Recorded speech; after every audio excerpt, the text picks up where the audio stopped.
Assalamualaikum. Today we like to present Cambodia. Cambodia is a country in Southeast Asia that borders the Gulf of Thailand. The government system is multi-party democracy under a constitutional monarchy. The chief of state is the king and the head of government is the prime minister. Cambodia has a mixed economic system self-defined as a planned economy with markets, planning and government regulation. Cambodia is a member of the Association of Southeast Asian Nations, which is ASEAN.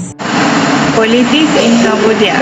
The politics in Cambodia is characterized by a dominant ruling party, limited political freedom, and a history of political instability.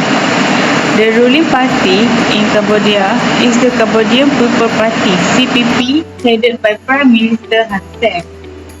Political freedom have been curtailed in Cambodia with widespread reports of intimidation, harassment, and violent crackdown on dissenting voices. Politics in Cambodia is dominated by the ruling party with limited political freedom and a history of instability. For security, Cambodia most significant transnational security challenges can be observed along its borders, towns, and waterways. Vulnerabilities for pandemics and illegal activities such as trafficking of the drugs, small arms, and people are real concerns for the Cambodia government as people and goods continue to move easily across mainland Southeast Asia. Maritime security will the country has limited budget to promote capacity of her navies to defend the coastlines, combat piracy and terrorism, and protest all exploitations and sea transportation. Cambodia remains insecure in the terms of human security. The country is therefore poor as about 30% of population is living under the poverty lines. Cambodia must be considered as a secure entity with peace, political stability, and sound macroeconomic development. I will present and elaborate about the socio-economic tourism in Cambodia. First, the Worldwide Fund for Nature estimate for the US $50 billion earned from tourism in developing countries, about 12 billion stem from ecotourism. However, the growth of tourism endangers the development of indigenous population and communities, not to mention the adverse environmental effect on the natural landscape, on the built environment, and on flora, fauna, and the animal life. In some countries, ecotourism development can be to potential economic and social concern, the view of limited land area, new natural and cultural attraction, and growing recession by residents in some destinations. Those Asian member countries have to evolve common approach to address environmental management and protection to be an integral part of the tourism development process, contribute to the conservation, protection and restoration of the natural area ecosystem, and at the same time provide benefit in the local communities. In this regard, the following action will be pursued. For example, some action is access existing capacity of economic regulatory institutions to bring about sustainable tourism, integrate tourism development strategy with land use planning and conservation strategies. Second, development, planning and monitoring tourism impact on cultural and local environment, especially in cultural sensitive areas. Third, mount public information and awareness program in collaboration with the media to educate the gain acceptance of sustainable tourism by the public, especially at the local community level. Fourth, more Moreover, integrating tourism development strategy to the land use, planning and conservation effort in crucial. This holistic approach will enable countries to harmonize economic progress with the environmental preservation, ensuring that tourism growth does not compromise the delicate balance of ecosystem and cultural heritage.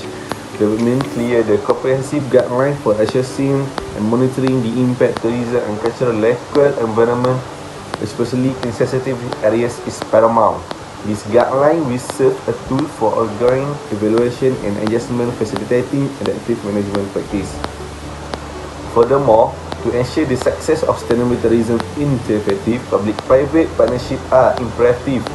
Inclusive planning that involve local citizens thoroughly in the decision-making process is essential for creating a sense of ownership and assuring that the benefits of tourism are equitably distributed. This participatory approach not only address the concern of local communities but also foster a sense of partnership leading to long-term sustainability.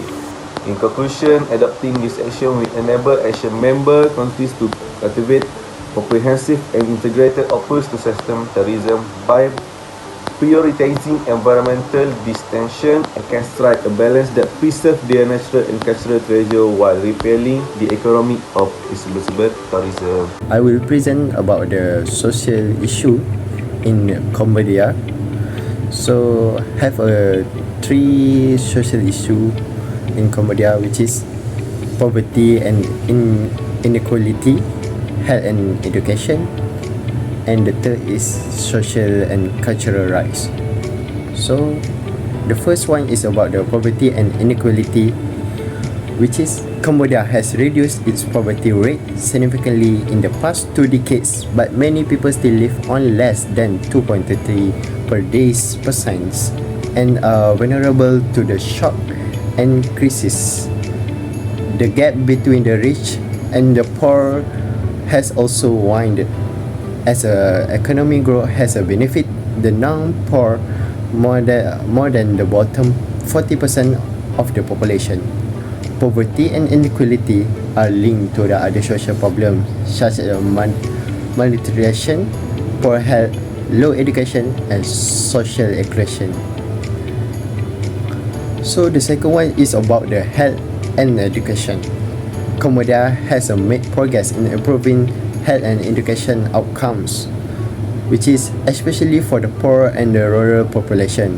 However, challenges remain in the ensuring universal access, quality, and affordability of health and education service.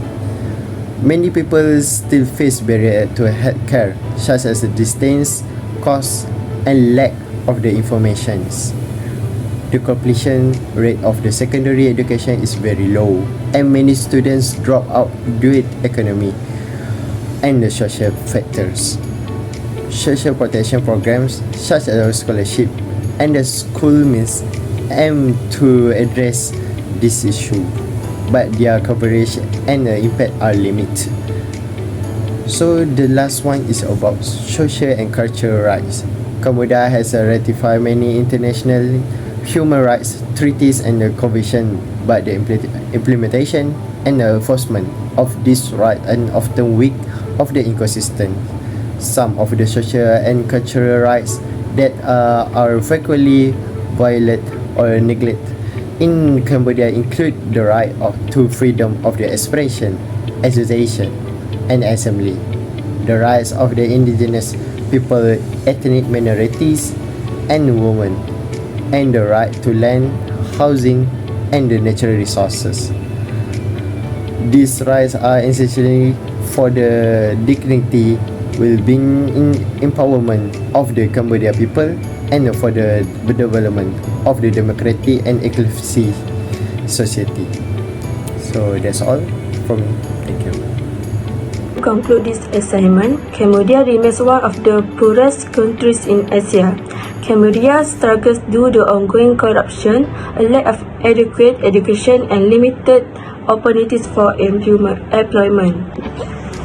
To tackle major economic challenges, Cambodia must work to create an environment in which the private sector can produce enough jobs for its people and move forward from there.